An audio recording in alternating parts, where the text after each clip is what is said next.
Hello everyone, I am Akash and I teach mathematics and this is a video series of complete syllabus of your mathematics in which your syllabus will be completed in less than 3 months but this is not a crash course। हम हर एक theory को, हर एक concept को detail में अच्छे से पढ़ेंगे और हर एक क्वेश्चन को करते हुए चलेंगे।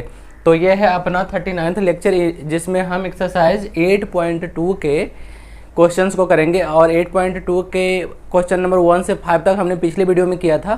तो इस वीडियो में हम क्वेश्चन 6 से करेंगे। तो क्वेश्चन 6 हम देखते हैं क्या है क्वेश्चन 6 में। एक्सरसाइज 8.2 का क्वेश्चन नंबर 6 ये है अपना 39वां लेक्चर। आप लोगों में से जिन लोगों ने इस सीरीज को नहीं देखा है तो वो आप चैनल में चैनल के प्लेलिस्ट में जाके वहाँ पे देख लेना। वहाँ पे क्लास 8 का फुल सिलेबस सीरीज का एक प्लेलिस्ट होगा, उस पर क्लिक करके आपको सारे वीडियोज मिल जाएंगे। तो वहाँ से आप पूरे वीडियो को, पूरे क्लास इस सीरीज को फॉलो कर सकते हैं। तो हम देखते हैं सिक्स्थ क्वेश्चन में क्या है। During a sale a shop offered a discount of 10% on marked prices of all the items. What would a customer have to pay for a pair of jeans marked at 1450 and 2 shirts marked at 850 each? एक दुकान है जो अपने सभी products पे 10% का discount offer कर रहा है और एक कस्टमर है जिसको एक जीन्स और 2 शर्ट लेना है। जीन्स है 1450 रुपीज़ का और शर्ट है 850 का ईच। तो 10% डिस्काउंट उसको मिल रहा है साथ में, तो उसको कितना पे करना पड़ेगा ये हमें बताना है। ठीक है, तो क्या है, डिस्काउंट 10% ऑफर हो रहा है। Price of 1 pair of jeans ये दिया है 1450 रुपीज़, 1450 एंड शर्ट 850 ईच। ठीक है, 850 ईच का 2 शर्ट चाहिए इसको। तो टोटल कॉस्ट इसको कितना पे करना पड़ेगा ये हमें देखना है। तो अब यहाँ पे क्या है, इसको सॉल्व करने के लिए हमारे पास 2 ऑप्शन है। एक तो हम ऐसे सोच सकते हैं कि सेपरेटली सबका फाइनल जो पे करना पड़ेगा, जो सेलिंग प्राइस होगा वो कितना होगा वो हम फाइंड आउट कर सकते हैं। जैसे कि ये 1450 रुपीज़ का है तो ये जीन्स इसको कितने में मिलेगा अगर 10% डिस्काउंट कर दें तो इसमें 10% डिस्काउंट हो जाएगा। फिर हम एक शर्ट का हम देखेंगे वैसे ही रेट क्या होगा, उसमें भी हम 10% डिस्काउंट कर देंगे और उसके बाद जो रेट आएगा उससे हम उसको ऐड कर लेंगे एक जीन्स का और 2 शर्ट का क्या होगा। लेकिन हम जनरली ऐसा नहीं करते हैं। जब हम कोई सामान खरीदते हैं तो क्या करते हैं कि जो भी हमें प्रोडक्ट चाहिए हम ले लेते हैं, हम काउंटर पे जाते हैं, वहाँ पे क्या है सबका वो MRP स्कैन करता है और अगर जो सब पे सेम डिस्काउंट चल रहा है तो सारा MRP कैलकुलेट करने के बाद टोटल पे वो डिस्काउंट कर देता है। तो हम ऐसे भी कर सकते हैं और सेपरेटली भी कर सकते हैं। तो हम कंबाइंड रूप से लेके चलते हैं क्योंकि सब पे डिस्काउंट सेम ही है, इसलिए सारा MRP हम पहले कैलकुलेट करेंगे, उसके बाद डिस्काउंट सबका एक साथ कैलकुलेट करेंगे और उसके बाद फाइनल जो अमाउंट हमें पे करना है वो हम देख लेंगे। तो क्या हो जाएगा, टोटल MRP क्या हो जाएगा of 1 pair of jeans and 2 shirt.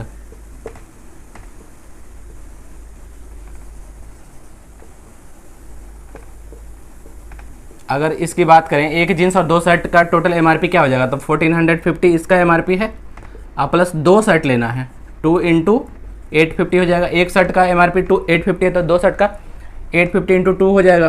तो ये कितना हो गया 1450 प्लस ये हो गया 1700, मीन्स टोटल कितना हो गया,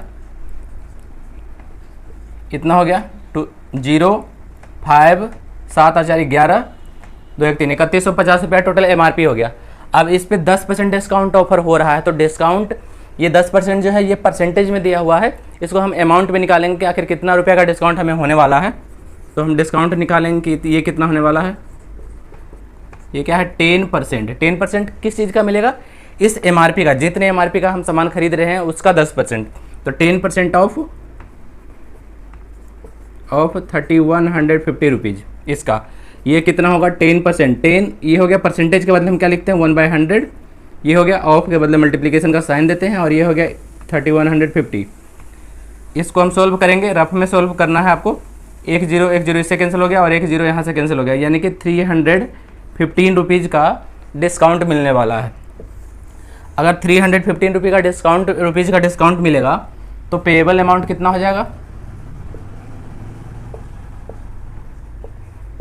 ये कितना हो जाएगा, MRP था 3150 3150 माइनस उसमें डिस्काउंट हो रहा है 315 का, इसको माइनस कर देंगे तो ये क्या हो गया 5 3, ये कितना हो गया, इतना हो गया, ये हो गया अपना आंसर। तो इस तरह से ये अपना आंसर हो गया 3150 माइनस 315 रुपये। ये आई होप सही हो। 0 5 5 हो गया, बच गया 4 4 में से 1 में गया 3 और ये 31 में से 3 गया 28। ठीक है, इतना हो गया। तो इस तरह से अपना ये 6th क्वेश्चन हो गया। अब हम देखेंगे 7th क्वेश्चन। 7th क्वेश्चन में क्या कह रहा है, a milkman sold 2 of his buffaloes for 20,000 each. एक मिल्कमैन है, दूध वाला है, उसने अपने 2 भैंस को बेचा है 20,000 ईच में, मतलब कि दोनों को 20-20 हज़ार रुपये में बेचा है, मतलब 40,000 रुपये का दोनों को बेच दिया वो। On one he made a gain of 5% and on the other a loss of 10%, find his overall gain और लॉस। उसने दोनों को 20-20 हज़ार में बेचा है, लेकिन क्या है, एक पे उसको 5% का प्रॉफिट हुआ है और दूसरे पे 10% का लॉस हुआ है। सेलिंग प्राइस दोनों का 20,000 है, लेकिन 20,000 में ही दोनों को बेचने पे एक पे क्या हुआ कि 5% का लॉस हो गया और दूसरे में एक में 5% का प्रॉफिट हो गया, दूसरे में 10% का लॉस हो गया। तो ओवरऑल उसको कितना प्रॉफिट या कितना लॉस हुआ ये बताना है। तो ऐसा क्यों हुआ, दोनों को 20,000 में ही बेचने पे एक पे लॉस हुआ है, एक पे प्रॉफिट हुआ है, ऐसा क्यों? क्योंकि वो इसलिए हुआ क्योंकि दोनों का उसका जो खरीद प्राइस था, जिस पे वो ख़रीदा था, वो अलग था। तो जब दोनों को अलग अलग प्राइस पे ख़रीदेगा और एक ही प्राइस में बेचेंगे तो दोनों का प्रॉफिट या लॉस डिफरेंट हो जाएगा। तो ये चीज़ यहाँ पे हो रहा है कि सेलिंग प्राइस दिया हुआ है बफेलो का क्या है 20,000 ईच, एक को 20,000 में बेचा है। अब क्या है, एक पे उसको हुआ 5% का गेन ऑन फर्स्ट बफेलो, मान लेते हैं 5% का प्रॉफिट हुआ है। ऑन सेकेंड बफेलो इसको क्या हो गया, सेकेंड बफेलो इस पे 10% का लॉस हो गया।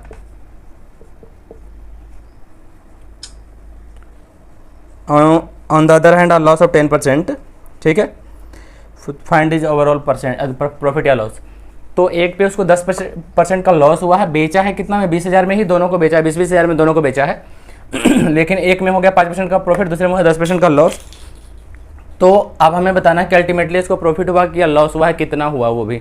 तो ये हमें तभी पता चलेगा जब दोनों बफेलो का सेपरेटली हमें ख़रीद प्राइस पता होगा कितने में उसने ख़रीदा था, तभी हम सेलिंग प्राइस से कंपेयर कर पाएंगे कि आखिर उसने दोनों को मिला के ख़रीदा कितने में था और बेचा कितने में। बेचा तो पता है कि दोनों मिला के 40,000 में दोनों को बेचा है, लेकिन दोनों मिला के ख़रीदा कितने में है, अगर ये पता चल जाता है तो हम फाइनल प्रॉफिट या लॉस पता कर सकते हैं। तो अब इसके लिए क्या है, दोनों का खरीद प्राइस हम कहाँ से फाइंड आउट कर सकते हैं, खरीद प्राइस दिया हुआ नहीं है तो उसको हम एज्यूम कर सकते हैं, मान सकते हैं कि खरीद प्राइस कुछ रहा होगा, कोई वेरिएबल, जैसे हम पहले क्वेश्चन में करते आए हैं। सेम मेथड हम अप्लाई करेंगे। जब हमें खरीद प्राइस पता नहीं होता है तो हम उसको एज्यूम कर लेते हैं वेरिएबल के टर्म में, उसके बाद हम उससे कैलकुलेट करते हैं और यही प्रोसेस सब में अप्लाई करना है। और इसी पैटर्न पे सारा क्वेश्चन बनेगा जिसमें हमें इनिशियल जो वैल्यू है वो पता नहीं होता है उस केस में। तो हम क्या कर लेंगे, मान लेंगे let cost of first buffalo, मान लेते हैं कि ₹X इसका है, मान लेते हैं कि ₹X में उसने खरीदा था। अब ये क्या करा, फर्स्ट बफेलो को 5% के प्रॉफिट पे इसने बेचा है। ठीक है, तो प्रॉफिट कितना होगा फर्स्ट बफेलो पे, प्रॉफिट सिर्फ फर्स्ट बफेलो की हम बात कर रहे हैं यहाँ पे, प्रॉफिट ऑन फर्स्ट बफेलो ये कितना हो जाएगा, 5% प्रॉफिट हुआ है। तो जितना में खरीदा है खरीद प्राइस का ही प्रॉफिट हम कैलकुलेट करते हैं। तो 5% ऑफ X, जितने में खरीदा था उसका 5% प्रॉफिट हुआ है। तो वो 5% को हम कैलकुलेट कैसे करेंगे, 5/100, 5% के बदले 1/100 इंटू X। तो ये हो गया अपना 5X। इसको हम सॉल्व भी कर सकते हैं, चलो सॉल्व कर लेंगे तो हो जाएगा X/20। X/20 का प्रॉफिट हुआ है फर्स्ट बफेलो पे। अब सोचो, अगर जो किसी बफेलो को ₹X में खरीदा है और इतना प्रॉफिट हुआ है तो सेलिंग प्राइस इसका क्या रहा होगा, जितना में खरीदा है प्लस जो प्रॉफिट हुआ उसको ऐड करेंगे तो सेलिंग प्राइस आएगा। तो हम सेलिंग प्राइस निकालेंगे, selling price of first buffalo. ये क्या हो जाएगा, ये क्या हो जाएगा, जितना मैं ख़रीदा था वो प्राइस प्लस जितना प्रॉफिट इस पे मिला है x/20, ये दोनों को ऐड करेंगे तो क्या हो जाएगा 21x/20। मीन्स फर्स्ट बफेलो को उसने 21x/20 रुपीज़ में बेचा है। लेकिन क्या है, हमें पता है क्वेश्चन में बताया गया है कि फर्स्ट बफेलो को भी वो 20,000 में बेचा था, और वेरिएबल के टर्म में जब हम पता कर रहे हैं तो पता चल रहा है कि 21x/20 रुपीज़ में बेचा है। मीन्स ये अमाउंट 20,000 के इक्वल होगा। तो हम इन दोनों को जब इक्वल कर लेंगे तो x का वैल्यू हमें पता चल जाएगा। सो क्या हो जाएगा 21x/20 इक्वल्स टू क्या हो जाएगा 20,000। क्यों, क्योंकि ये सेलिंग प्राइस है वेरिएबल के टर्म में, जो हमें x जब हम इसका मान लेते हैं कि कॉस्ट प्राइस है एक बफेलो का, 5% का प्रॉफिट ये ले लिया, दोनों को ऐड करके ये सेलिंग प्राइस आ गया। तो ये सेलिंग प्राइस जो है ये इक्वल होना चाहिए, जो क्वेश्चन सेलिंग प्राइस बता रहा है उसके इक्वल होना चाहिए। तो जब हम इन दोनों को इक्वल करेंगे तो यहाँ से x का वैल्यू हमें फाइंड आउट हो जाएगा। x इक्वल्स टू क्या हो जाएगा 20,000 इंटू 20, क्रॉस मल्टीप्लीकेशन कर लेंगे, डिवाइडेड बाई 21। ये कैसे हुआ, ये डिनोमिनेटर x का वैल्यू चाहिए तो यहाँ से जो भी बाकी नंबर से इसको एलिमिनेट करना पड़ेगा। ये इस 20 को एलिमिनेट करेंगे तो क्या है, इधर डिनोमिनेटर में है, जब इक्वल साइन के राइट साइड में ले जाएंगे तो ये न्यूमरेटर बन जाएगा, इसलिए न्यूमरेटर बन गया। 21 यहाँ न्यूमरेटर था तो राइट साइड जाकर डिनोमिनेटर बन गया। अब जब हम इसको सॉल्व करेंगे तो ये वैल्यू कितना आ जाएगा, इसको सॉल्व कर लेंगे हम तो ये हो जाएगा 4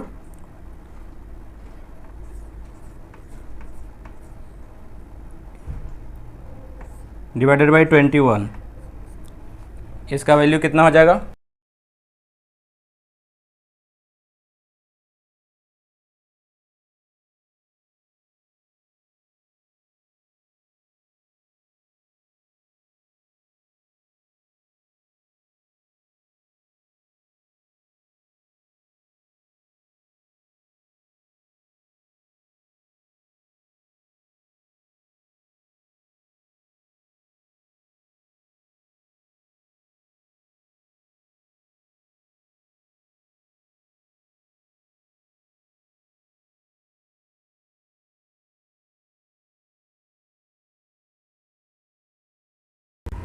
इतना हो गया फर्स्ट बफेलो का कॉस्ट प्राइस। ठीक है, x का वैल्यू हमें यहाँ से पता चल गया। अब जब हमें x का वैल्यू पता चल गया है तो एक बफेलो का तो पता चल गया स्टोरी की, ये फर्स्ट बफेलो जो है 19,047 रुपीज़ और 60 पैसे का ख़रीदा था और वो बेचा है 20,000 का, इसलिए इस पर कुछ प्रॉफिट हुआ है, क्योंकि सेलिंग प्राइस जब कॉस्ट प्राइस से ज़्यादा होगा तो प्रॉफिट होगा। तो इसका कॉस्ट प्राइस इतना था फर्स्ट बफेलो का और उसको बेचा इतने में है, इसलिए 5% का प्रॉफिट है। प्रॉफिट कितना है, इसमें से हम इसको माइनस कर लेंगे तो प्रॉफिट पता चल जाएगा। ठीक है, तो ये पता चल गया। अब हम देखेंगे सेकेंड बफेलो का केस देखेंगे। सेकेंड बफेलो को आखिर उसने कितने में ख़रीदा था कि उसको 10% का लॉस हुआ 20,000 में बेचने पे। तो let cost of second buffalo, इसको कुछ मान लो 22 रुपीज़ मान लेते हैं कि 22 रुपीज़ का था सेकेंड बफेलो। तो इसमें लॉस क्या हुआ, लॉस 10% हुआ। अगर जो 22 रुपीज़ का ख़रीदा था कॉस्ट प्राइस था और इसमें 10% का लॉस हुआ है तो लॉस किसका होता है, इसी जिस अमाउंट में जिस रेट में ख़रीदा है उसी रेट का उतना परसेंट लॉस होगा। 10% ऑफ ये अमाउंट हो जाएगा 22 और 10% ऑफ 22 क्या हो जाएगा 10/100 इंटू 22, ये क्या हो गया 22/10। ठीक है, तो अगर जो 22 का ख़रीदा था और 22/10 का लॉस हुआ है तो सेलिंग प्राइस क्या हो जाएगा, सेकेंड बफेलो का सेलिंग प्राइस क्या हो जाएगा, 22 में ख़रीदा था और इतना का लॉस हुआ तो ये माइनस हो जाता है। तो ये इसका वैल्यू क्या हो गया 9/10। ये कैसे हुआ, यहाँ पे हम माइनस क्यों कर रहे हैं और यहाँ पे प्रॉफिट हुआ था तो प्लस क्यों कर रहे थे, वो इसलिए इसको आप डायरेक्टली इसको रटना नहीं है, आप माइंड में सोच लो कि सपोज आपने 200 रुपये का कोई प्रोडक्ट ख़रीदा है और उसको 220 रुपये में बेचा है, ज़्यादा में बेचा है, तो क्या है प्रॉफिट उसमें ऐड हुआ है। मीन्स 200 का ख़रीदा था उसमें 20 रुपये प्रॉफिट ऐड करते हैं तब सेलिंग प्राइस आता है 220। लेकिन अगर 200 से कम में बेचते हैं, हम 180 में बेच रहे हैं, तब वहाँ 20 रुपये का लॉस होता है। तो उसमें क्या है सेलिंग प्राइस कैसे आता है, जितना में खरीदते हैं हम उसमें से लॉस को माइनस करते हैं। जब 200 में ख़रीदे थे उसमें 20 लॉस हुआ तो 20 को माइनस करेंगे तब 180 आएगा। तो इसीलिए जब लॉस होता है तो सेलिंग प्राइस क्या होता है, जो अपना खरीद प्राइस है, कॉस्ट प्राइस, उसमें से हम लॉस को माइनस करते हैं। और अगर प्रॉफिट हुआ है तो सेलिंग प्राइस क्या होता है, जो कॉस्ट प्राइस है उसमें प्रॉफिट को ऐड करते हैं। तो ये यहाँ से सेलिंग प्राइस हो गया 9/10। लेकिन क्या है, यहाँ से तो सेलिंग प्राइस हमारा आ रहा है 9/10, लेकिन क्या है, सेकेंड बफेलो का सेलिंग प्राइस 20,000 ये भी दिया हुआ था, तो ये और ये इक्वल होगा। सो 9/10 जो आया सेलिंग प्राइस वेरिएबल के टर्म में, वो 20,000 के इक्वल होना चाहिए। तो यहाँ से बाई का वैल्यू क्या हो जाएगा, 20,000 इंटू 10 डिवाइडेड बाई 9। सॉरी, ये कैसे हो गया, 10 को क्रॉस मल्टीप्लिकेशन में न्यूमरेटर बन गया और 9 जो था नीचे जाकर डिनोमिनेटर बन गया राइट साइड जाके। अब अगर इसको हम सॉल्व करेंगे तो कितना हो जाएगा, ये हो जाएगा 9 दूना 18, 2 0 18 18 18, इसका वैल्यू इतना हो जाएगा, देखो 2222.20 मीन्स 22,222 रुपया 20 पैसे का सेकेंड बफेलो का कॉस्ट था। तो अब क्या है, यहाँ पे एक बफेलो का कॉस्ट प्राइस ये है और फर्स्ट बफेलो का कॉस्ट प्राइस ये है, तो टोटल कॉस्ट प्राइस क्या हो गया। अब हम यहाँ से निकालेंगे टोटल कॉस्ट दोनों बफेलो का ऑफ 2 बफेलोज, वो कितना हो जाएगा, इसको और इसको ऐड कर देंगे 19,047.60 प्लस ये क्या हो गया 22222.20, तो ये कितना हो गया टोटल, ये तो हो गया 80 और 7 और 2 9 4 और 2 6 2 1 4 41,269.80 इतने का ये इसने दोनों बफेलो खरीदा था, 2 बफेलो खरीदा था इतने में, और 2 बफेलो का बेचा कितने में है, 20,000 ईच बेचा है, तो दोनों बफेलो का सेलिंग प्राइस क्या हो जाएगा 40,000। Total cost of 2 buffalo, selling price of 2 buffalo कितना है, वो क्या हो जाएगा 40,000, क्योंकि एक बेचा है 20,000 में तो दोनों को बेचा है 40,000 में। अब क्या है, यहाँ से लॉस पता चल जाएगा कि दोनों को बेचा है 41,269 रुपया 80 पैसा में, और ख़रीदा था दोनों को खरीदा है दोनों को 41,269.80 रुपीज़ में खरीदा था, और बेचा है 40,000 में दोनों को बेचा है। तो लॉस हो जाएगा यहाँ पे, क्योंकि सेलिंग प्राइस कम है और कॉस्ट प्राइस ज़्यादा है, तो अल्टीमेटली इसको क्या हो जाएगा, लॉस हो जाएगा। सो फाइनल लॉस क्या हो जाएगा, फाइनल तो लॉस हो जाएगा, इसमें से इसको माइनस कर देंगे। लॉस अगर हो रहा है तो इसका मतलब कॉस्ट प्राइस ज़्यादा है, सीपी माइनस सेलिंग प्राइस। ये क्या है, इसमें से माइनस कर देंगे इसको, 41,269.80 में से 40,000 को माइनस कर देंगे, 41,269.80 माइनस 40,000 इक्वल्स टू क्या हो जाएगा 1,269.80 रुपीज़। इतना रुपये का इसको फाइनल लॉस हो गया। तो इसमें बस लॉस ही कैलकुलेट करना था या percentage loss, find his overall gain और लॉस, तो सिर्फ लॉस और गेन पर फाइंड करना था। तो अल्टीमेटली उसको लॉस हुआ कितना का 1,269 रुपीज़ और 80 पैसे का लॉस हो गया। तो इस तरह से अपना 7th क्वेश्चन बन गया। अब हम देखेंगे 8th क्वेश्चन। इस क्वेश्चन में फिर से एक बार देख लो, मैं बता दे रहा हूँ क्या किया। एक को खरीदा था, दोनों का बेचा था 20,000 ईच में, मीन्स दोनों का सेलिंग प्राइस 40,000 हो गया। अगर दोनों का कॉस्ट प्राइस हमें पता चल जाए तो हम कंपेयर कर सकते हैं कि लॉस या प्रॉफिट कितना हुआ है। तो अब क्या, दोनों का कॉस्ट प्राइस फाइंड आउट करने के लिए कि हम क्या करेंगे, पहले फर्स्ट बफेलो का मान लेंगे कि कॉस्ट प्राइस मान लेते हैं कि x था। अगर x कॉस्ट प्राइस था और हुआ है फर्स्ट बफेलो 5% का प्रॉफिट हुआ है, तो प्रॉफिट कितना हो जाएगा x/20। अगर x में x कॉस्ट था और x/20 प्रॉफिट है तो सेलिंग प्राइस फर्स्ट का इतना होगा। अब ये सेलिंग प्राइस है तो सेलिंग प्राइस को हम इस सेलिंग प्राइस से कंपेयर कर लेंगे, तो हमें फर्स्ट बफेलो का कॉस्ट प्राइस मिल गया। सिमिलरली हम सेकंड को हम बाई मान लेते हैं कि कॉस्ट प्राइस बाई है, उसमें 10% का लॉस हुआ तो इतना का लॉस होगा। अब कॉस्ट में से लॉस को माइनस कर देंगे तो ये सेलिंग प्राइस मिल गया। इस सेलिंग प्राइस को जो क्वेश्चन में जो सेलिंग प्राइस दिया है उससे कंपेयर करेंगे तो बाई का वैल्यू आ जाएगा। अब बाई क्या है, सेकेंड का कॉस्ट प्राइस। अब दोनों का कॉस्ट प्राइस को जब हम ऐड कर देंगे, यहाँ पे दोनों के कॉस्ट प्राइस को ऐड कर देंगे तो हमारा फाइनल कॉस्ट प्राइस आ गया दोनों का, और दोनों का सेलिंग प्राइस यहाँ पे दिया है। अब इससे इसको माइनस कर देंगे तो फाइनल लॉस पता चल जाएगा। अब हम देखते हैं एट्थ क्वेश्चन। एट्थ क्वेश्चन में क्या कह रहा है कि the price of a TV is 13,000। एक टीवी उसका कीमत 13,000 है। The sales tax charge on it is at the rate of 12%। Find the amount that Vinod will have to pay if he buys it. एक टीवी है, उसका cost है 13,000, लेकिन उस पर 12% का सेल्स टैक्स भी लगता है। सेल्स टैक्स क्या होता है? गवर्नमेंट का टैक्स होता है जो आपको पे करना पड़ता है। अगर जो किसी भी आइटम पे, किसी भी प्रोडक्ट पे कोई टैक्स है तो आपको पे करना पड़ता है, जैसे जीएसटी हो। आप कोई प्रोडक्ट खरीद रहे हैं, अगर उस पर जीएसटी लगना है तो आपको अलग से उसको पे करना पड़ता है। तो क्या है इसमें, क्या है, इस जो टीवी है इसका प्राइस है 13,000 और उस पर जीएसटी पे करना है 12%। तो टोटल कितना पे करना पड़ेगा विनोद को, अगर जो विनोद वो टीवी खरीद रहा है तो प्राइस ऑफ टीवी दिया है 13,000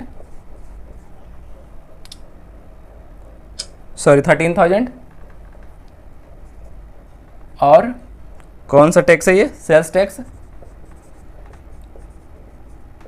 12% है। तो आखिर पे कितना करना पड़ेगा? तो सेल्स टैक्स 12% है, तो सेल्स टैक्स को हम निकाल लेते हैं पहले कि टैक्स आखिर कितना इसको देना पड़ेगा। 12% टैक्स है, तो वो 12% किस चीज़ का होगा? जो ये प्राइस है टीवी का, उसी पे वो टैक्स लगेगा। तो 12% ऑफ 13,000, जितना का प्रोडक्ट है उस पर 12% का टैक्स लगेगा। तो ये हम कैलकुलेट कर लेते हैं कितना होगा 12%। 12 परसेंटेज के बदले लिखते हैं 1/100 इंटू 13,000। इसको कैंसिल कर लेंगे 2 0। अब इसको हम मल्टीप्लाई कर लेंगे तो कितना आ जाएगा? 10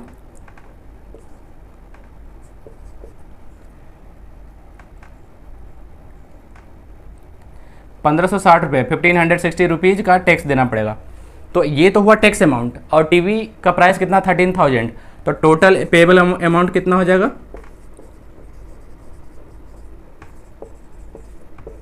दोनों को ऐड कर देंगे, इतना का टीवी है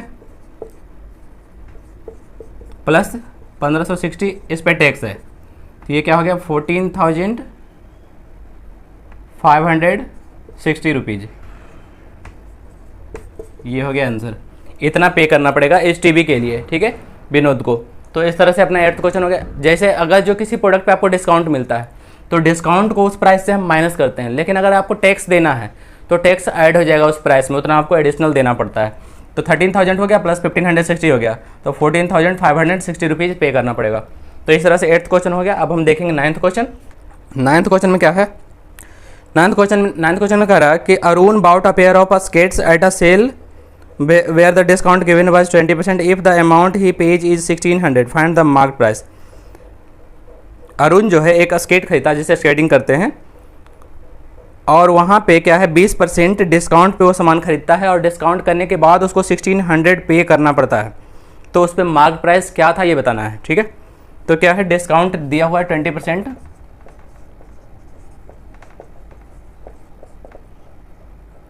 और सेलिंग प्राइस जो इसको देना पड़ा वो 1,600 देना पड़ा। मार्केट प्राइस या एमआरपी क्या है ये बताना है। तो क्या है, एमआरपी डिस्काउंट जो होता है वो किस प्राइस पे होता है? जो एमआरपी लिखा हुआ है उस एमआरपी पे डिस्काउंट दिया जाता है। अब यहाँ पे एमआरपी हमें नहीं पता है, ये बता रहा है कि वहाँ पे जिस सेल में अरुण ने वो स्केट खरीदा था वहाँ पे 20% डिस्काउंट चल रहा था, और उसके बाद उसको 1,600 पे करना पड़ा।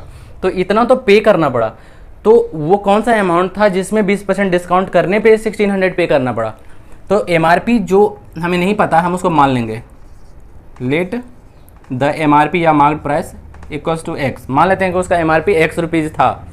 तो अगर जो एमआरपी एक्स रुपीज़ था तो डिस्काउंट कितना हुआ होगा? अगर जो एक्स रुपी एमआरपी रहता तो डिस्काउंट कितना होता? 20% होता। 20% किसका होता है? एमआरपी का ही डिस्काउंट होता है। 20% ऑफ एक्स जितना एमआरपी होता है, एमआरपी पर ही डिस्काउंट दिया जाता है। तो 20% डिस्काउंट होता है ऑफ एमआरपी। तो दिस एमआरपी का 20% डिस्काउंट होता, तो अमाउंट में वो वैल्यू कितना होता? 20% के बदले 1/100 ऑफ के बदले एक्स मल्टीप्लाई इंटू एक्स। इसको सॉल्व करेंगे तो क्या हो जाएगा? 5 टाइम्स कट जाएगा, यानी कि x/5 रुपीज़ का डिस्काउंट होगा। तो x/5 क्या है? ये डिस्काउंट है, इतना डिस्काउंट होगा। और एमआरपी x है जो हमने माना है। अगर जो एमआरपी x होता तो डिस्काउंट इतना होता, तो सेलिंग प्राइस क्या हो जाता?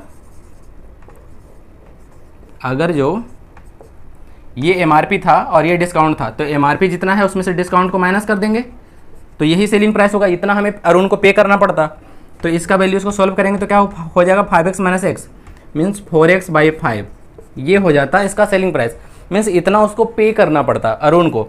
अगर जो एमआरपी x होता, डिस्काउंट 20% होता, तो ये डिस्काउंट हो जाता, तो MRP minus discount equals to इस अमाउंट को उसको पे करना पड़ता। लेकिन क्वेश्चन क्या कर रहा है, जो उसको पे करना पड़ा वो वैल्यू कितना है 1600, मीन्स ये अमाउंट इसके इक्वल होगा अकॉर्डिंग टू क्वेश्चन, तो उसी को हम दोनों को इक्वल कर देंगे अकॉर्डिंग टू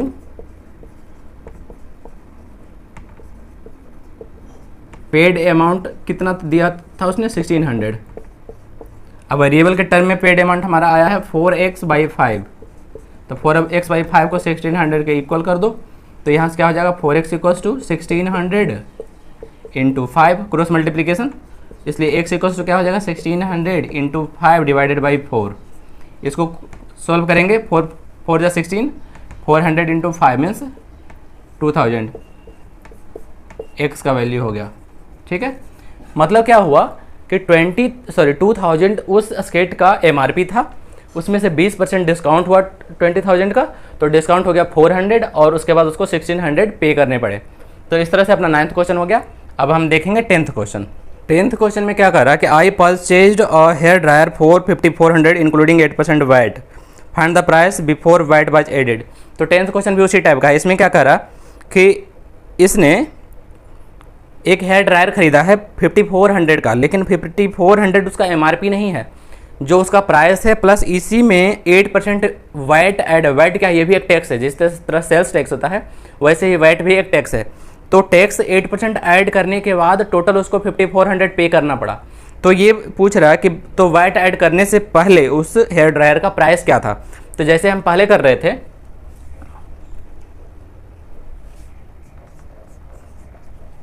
वैसे ही करेंगे। इसमें क्या है,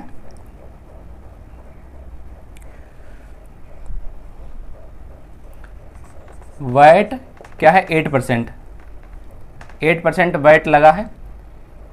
प्राइस इंक्लूडिंग वैट क्या है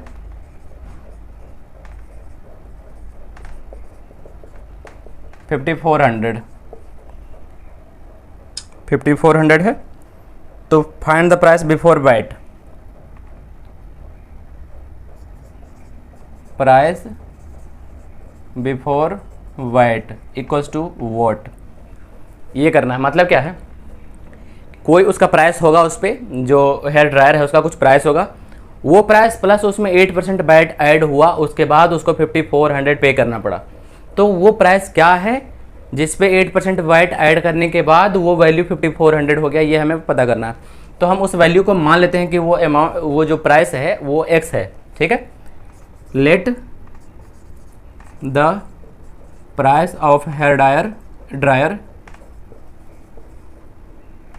इक्वल्स टू x रुपीज़। मान लेते हैं कि x रुपया उसका प्राइस है हेयर ड्रायर का। तो अगर जो हेयर ड्रायर का प्राइस x रुपया है, तो x अगर जो उसका प्राइस होता तो वैट कितना देना पड़ता,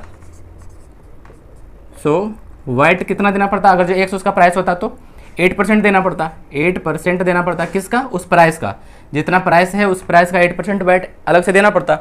तो वैट कितना हो जाएगा 8% के बदले 1/100 ऑफ x। ठीक है, इसको सॉल्व करेंगे तो क्या हो जाएगा 2x बाई, इसको 4 से डिवाइड कर लेंगे, 4 से इसको भी कैंसिल, ये डिवाइड करेंगे, 4 से इसको भी डिवाइड करेंगे, ये हो जाएगा 2x ऊपर और नीचे हो जाएगा 25।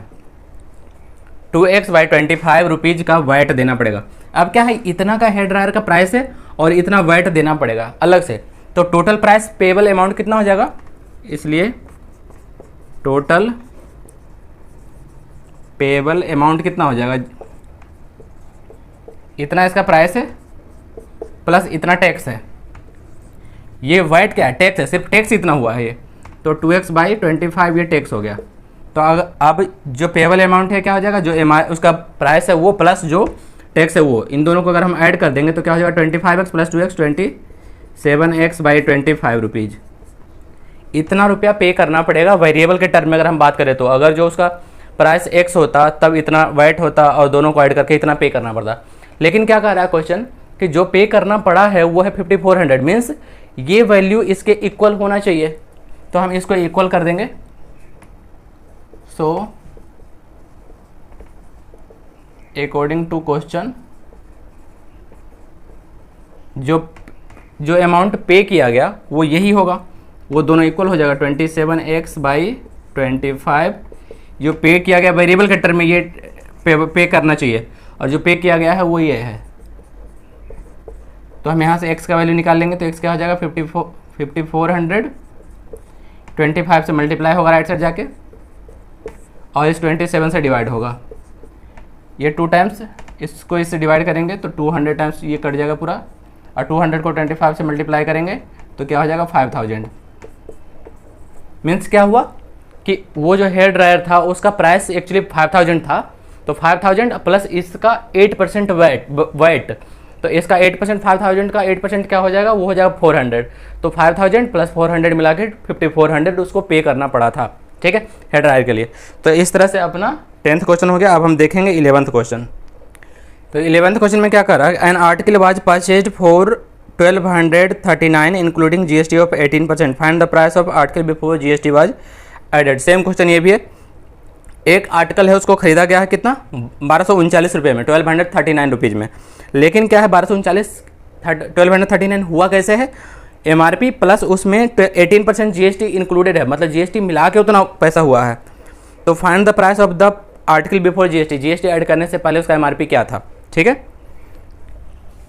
जीएसटी क्या है, गुड्स एंड सर्विस टैक्स, 18% इस पर लगा है, 18% प्राइस इंक्लूडिंग जीएसटी, ये कितना है 1239 रुपीज़, ये गिवन है। तो price before GST without GST क्या हो जाएगा ये बताना है। प्राइस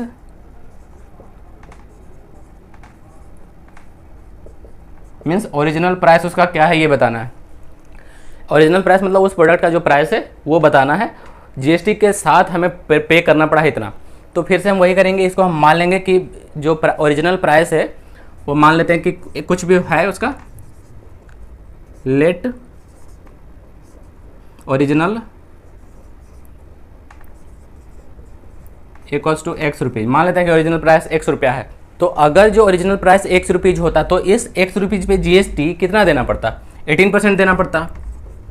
सो जीएसटी कितना देना पड़ता, 18% देना पड़ता। 18% किस अमाउंट का, इस प्राइस का, जो इसका प्राइस है उस प्रोडक्ट का उसी पे देना पड़ता। 18% ऑफ x, जो प्राइस है उस पर 18% जीएसटी देना पड़ता। तो 18% जीएसटी कितना हो जाता है, 18/100 ऑफ x, ये हो जाता है 18x/100 रुपीज़। इतना जीएसटी हो जाता है, इतना टैक्स हो जाता है। जीएसटी क्या है, टैक्स है, तो इतना टैक्स हो जाता और इतना का वो सामान था, तो पेबल अमाउंट कितना हो जाता,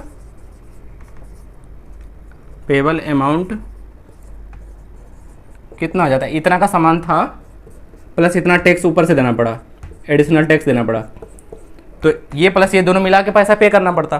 तो ये वैल्यू कितना हो जाता, 100x प्लस 18x, 118x/100, इतना पे करना पड़ता। अब इतना पे करना पड़ता, लेकिन क्वेश्चन बता रहा है कि पे जो करना पड़ा है इंक्लूडिंग जीएसटी वो 1239 रुपीज़ पे करना पड़ा है। तो अकॉर्डिंग टू क्वेश्चन क्या है, ये जो पे करना पड़ता जो अमाउंट, यही अमाउंट ये है, तो इसको इससे इक्वेट कर देंगे। सो अकॉर्डिंग टू क्वेश्चन ये 118x/100 जो हमारा आया है पेबल अमाउंट, वही ये अमाउंट है 1239 इंक्लूडिंग जीएसटी, क्योंकि ये जो हमने प्राइस निकाला है ये इंक्लूडिंग जीएसटी निकाला है, ये प्राइस प्लस ये जीएसटी, इंक्लूडिंग जीएसटी ये प्राइस हो गया, और इंक्लूडिंग जीएसटी जो प्राइस वेरिएबल के टर्म में है वो हमें एक्चुअली दिया हुआ है, तो इससे हम इसको इक्वेट कर देंगे तो हमें वेरिएबल x का वैल्यू पता चल जाएगा। इसको हम सोल्व कर लेंगे, 118x इक्वल्स टू 1239 इंटू 100, इसलिए x इक्वल्स टू क्या हो जाएगा 1239 into 100 divided by 118।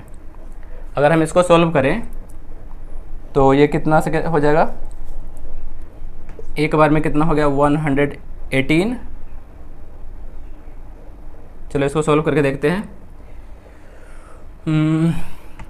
118 divided by 123900, ठीक है, 1 बार में हो गया 118, ये हो गया 5, ये तो 0 हो गया, 9 आ गया, 0 हो गया, फिर 0 आ गया, 5 टाइम्स 590 जीरो, अभी जीरो लाएंगे तो ये जीरो आ गया, मीन्स 1050 आ रहा है, ठीक है। 1050 इसको सॉल्व करेंगे तो क्या हो जाएगा 1050 एक्स का वैल्यू। तो ये हो गया इसका ओरिजिनल प्राइस, मीन्स ये जो प्रोडक्ट है इसका ओरिजिनल प्राइस क्या है 1050 रुपीज़। इस पे 18% GST देना पड़ा, तो GST और ये प्राइस मिला के हो गया 1239 रुपीज़। तो इस तरह से ये इसका आंसर हो गया। तो आई होप क्वेश्चन समझ में आ गया होगा सारा क्वेश्चन। अगर कोई क्वेश्चन समझ नहीं आता है तो आप कमेंट में बताना, कोई भी स्पेसिफिक क्वेश्चन हो तो मैं नेक्स्ट वीडियो में उस क्वेश्चन को भी बता दूंगा, अगर किसी क्वेश्चन में दिक्कत है तो अगर आप लोगों को वीडियो पसंद आता है तो वीडियो को लाइक करना, चैनल को सब्सक्राइब करना और अपने फ्रेंड्स के साथ शेयर जरूर करना। तो हम लोग अब नेक्स्ट वीडियो में नेक्स्ट एक्सरसाइज सॉल्व करेंगे। तो हम लोग मिलते हैं नेक्स्ट वीडियो में। Thank you.